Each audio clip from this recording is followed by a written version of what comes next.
not by necessarily by that. It was what people expected out of you, and if you came close to doing that and you were on the right side, that was an automatic thing. And then you were one of the guys, and one of the guys was easy for us being one of the guys to go over and not be shy, but to go over there and kind of ask him and go, hey, how you doing that, man? How do you do that stuff? Yeah. We got brought into a situation, our group, but they were good teammates. And teammates back in that day, you'd go to the ends of the earth for them. And it was just such a thing. I didn't figure. I looked around and I said, Billy Williams? Yeah. Oh, yeah, of course. Yeah, man. And here, this little old kid from Seattle, Washington, 811 13th Avenue, is hanging out and working with these guys. What a great gift that was. Yeah. Oh, man. Everywhere you turned. Yeah. Everywhere you turned, it wasn't like just one or two guys. It was everybody. And it was kind of fun when the guys that maybe are a year ahead or two ahead of you too were, they were they were the ones that were like, they put us through hell and everything else, and you better respect that. And and then as soon as they found out we did, they went on to other people. They drugged the other people with them. And how many times, isn't it cool? Because like you said, how many times have people asked you about what was it like? What was it like? You said, they look at the guys you named.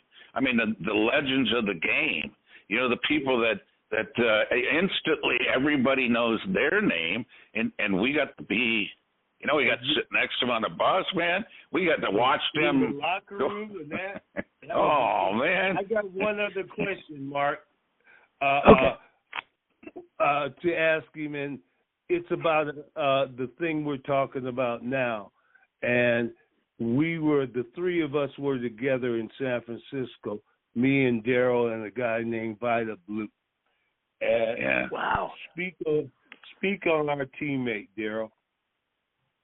Well, I'll tell you what, I mean, so much that so many people don't know, but it was great because he was, of course, in Oakland, so he was, and I was watching the other day the All-Star game that he pitched in when he was 22 against 11 or 12 Hall of Famers, and he never got. He was always a humble. He was always wanted to do better. He was a cheerleader for everybody, And when he came over there, it gave everybody a lift from the organization to obviously his teammates to the whole city. Even though he just came across the bay, but he gave us credibility, and you know what? And then you get to know the guy, and my son Derek and him Derek was a bat boy, and he played catch with him every day. So I've always respected him because he was always a kid, but man, oh man, if there's anybody you wanted to go out there and pitch that game, plus he was a great athlete. He did everything right, and just the exuberance that he brought to the game and the clubhouse, and to even the games he wasn't pitching. He was involved. You knew he was standing there waiting, and to be the guy. So, another guy he was such a smooth athlete. Man, one of the greatest athletes ever. Yeah. I mean, the way that he never had arm trouble, and that because he was so smooth. But the way that he when his wind up and just how he moved, it wasn't quickly, but it was powerfully. And man! And he threw that, and when he was on, boy, you just looked at, as his teammate, you just looked and said, "Wow, this is awesome." Yeah. You almost caught. It's almost like you caught watching him. you know, because you just and you know, like you said, when he was on, it didn't matter. You know, I think we talked about you know a little bit. You know, he didn't throw any breaking balls because he didn't have to. I mean, how many people can you say that can just say, hey, Vita Blue, what did he throw? And it's like fastball. And thinking about how hard did he throw? Did he throw as hard as these guys now, or even harder? Perception is, as you and I know, when you're standing up there, it doesn't matter how hard. I mean, it doesn't matter what the speed. It's how, and because he was so smooth, the ball jumped on you, of course, because it was coming. Yeah, and it was coming. You know, it was coming really fast anyway. But it didn't. Like you said, it didn't look like it was effortless. So it made it so that he had command. And you know, he was one of the smartest guys too. You know, before we had the scouting, you know, I mean, the scouting reports now are ridiculous, whatever. But he knew all that stuff, of course. You know, and I tell people all the time, it's like, you know, when I saw somebody warming up in the bullpen, I knew what he threw. You know, you know exactly what you're going to get. Didn't need a scouting report. Didn't need to go back because it's in your head. And it's like, and you're hoping that he's not on that day. You know, because if he's on, then you got your work cut off for you. And Vita was that guy. You're still looking. Once you saw that power stuff, you always had it in your mind. And so when he was off a little bit, is the kind of thing that it didn't matter. You off because you still got to look for that monster. Oh man. Well, wasn't it beautiful? Yeah, wasn't it beautiful? And you know what? Bringing him up again, of course. You know, I never took him for granted every year because he was an unquestioned number one starter. And you know what? People don't realize every team has a one, probably. You know, maybe it's one or two, maybe. Back when we played, there might have been two or three. You know, you got Gibson and Carlton on the same team, and anyways, that kind of stuff. But Vita was always the number one guy. So that respect, it was like watching knowing the other team was grinding against him. And those guys probably he didn't get the respect because it was like when you're facing Vita Blue, man, you better be on top of your game or it's over. And you know what's funny, too, is how many times we struck out and everything, walking back and going, oh, man, I can't believe I did that. No, you didn't walk back from striking out against Vita Blue and going, oh, well, I shouldn't have done that. You know, it's like he was, and that smile, man, that smile on his face all the time. You know, he was always up. He was always positive. You know, I remember he was doing cheers in front of the dugout for the fans and everything. I mean, it was just, you know, he just missed his exuberance and you know, and then he had that gift. The other players, sometimes when they come in, they get the blue flu. Of course. Of course. Yeah. Some guys didn't get in the lineup that day. They got sick. No. Yeah, they you know what? I it's amazing how many. You're right. And we forget, maybe, because it's been a long time ago. A lot of people never saw him. A lot of people never heard him. They're not old enough for whatever, and of course they didn't get to see him pitch. But there was an electricity. And remember when he came over to the Giants, the attendance. Every game he pitched was a full house, and it wasn't because of you and me. It was because of a Blue Boy, man. Yeah, the Blue Boy, and you know I had him over there in Oakland, and I came right behind him, you know, and he came in '77. I came in '78. Went to the Dodgers in '78, but I came in '79. But what a great teammate, and I miss him so much. And oh man, just you know, and like you said, whether you know if you're doing good or not so good, or the team's not doing so good, but man, he made it good when he came in that clubhouse. Man, it didn't matter because he was never down, or he didn't make it. You know, he never let us know that. and so he was made for that. And because he was so talented, it was an automatic. You know, it was fun to go to the clubhouse because you knew Vida was going to be, you know, making everything good, that smiling, and even some of the grumpy guys we played with. Yeah. I know that when I played behind him, I didn't have to worry about playing defense because nobody could get around enough to hit the ball in center field. Yeah, no kidding, man. And you know that's we had such, you know, those guys are so special because you have such high expectations of them. You know he's going to be on 100% of the time, even though of course he wasn't. But and that, like you were talking about the hitters facing him, they expected him to be on all the time. You know, so the thing that you had as playing behind him, you had a confidence. Oh man! Whatever the condition was, he was going to give you everything he had. And get one run, man. You know, we wanted you get on base, steal second, get you over, and get you in, and we're probably going to win with Vida on the mound. That's right. He could go, boy. Mark, you still there? I am still here, and we're down to like 3 minutes. And I know last night we had Larry Sorensen on the show, Darrell and Bill, and I wanted to ask you. You led the American League in home runs at 38 years old. Old dudes rule. Did you ever connect off Larry Sorensen? Of course. Where was that? And take us through well, you that. know what? I'm just kidding because I don't really know because I didn't face him too much. You know, I didn't get to face him very so you know, maybe I let him off the hook. But you know what? That's what you had to portray.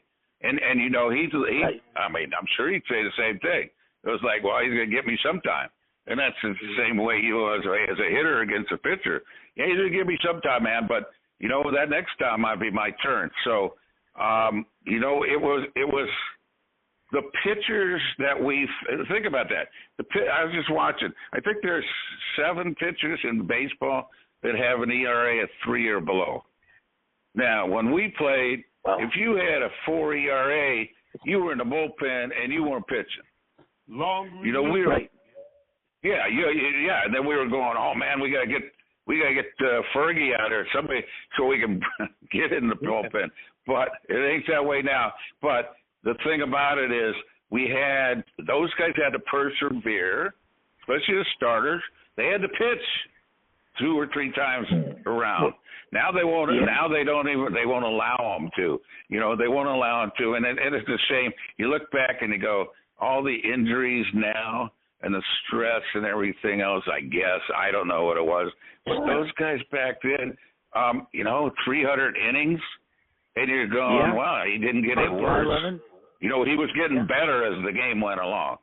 So if you're in the category, and you know, Larry, same way, you know, those guys, when you were in the rotation, the 4-man rotation, I mean, you were pretty good.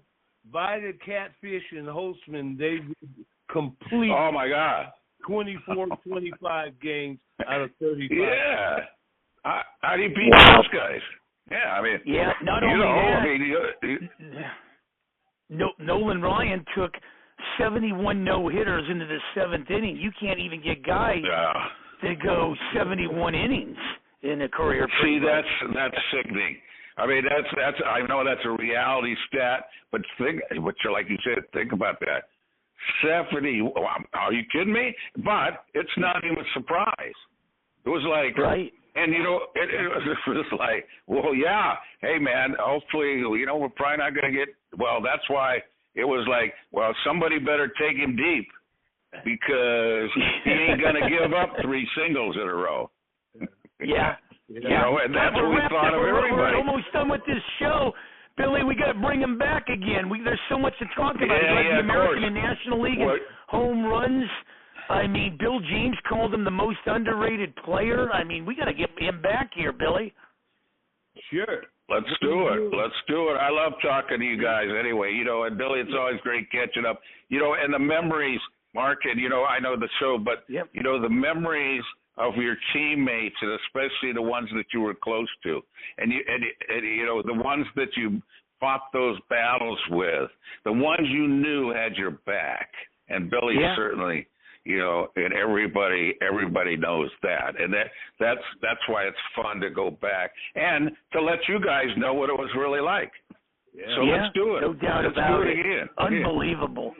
Hey, Billy, let everybody know how they can get a hold of us. And as we wrap this thing up, we'll have part 2 next week with Darrell Evans, if that's okay. Yeah. Sounds good to me. Yeah. Okay. Of course. Yeah. Hey, Darrell, I love talking about going deep. Because that reminds all the pitchers. That reminds all the pitchers about me. It was like, hey, throw it over the plate. I'm going to walk, and you got to face Hank and McCovey and Jack Clark. Yeah. You used to walk as much as anybody, and that's because your strike zone and your pitch selection. But anyway, thanks, Darrell. All right, buddy. Thanks, man. Great to hear from you guys. I love you guys. Take care, Billy. Oh, I love you guys.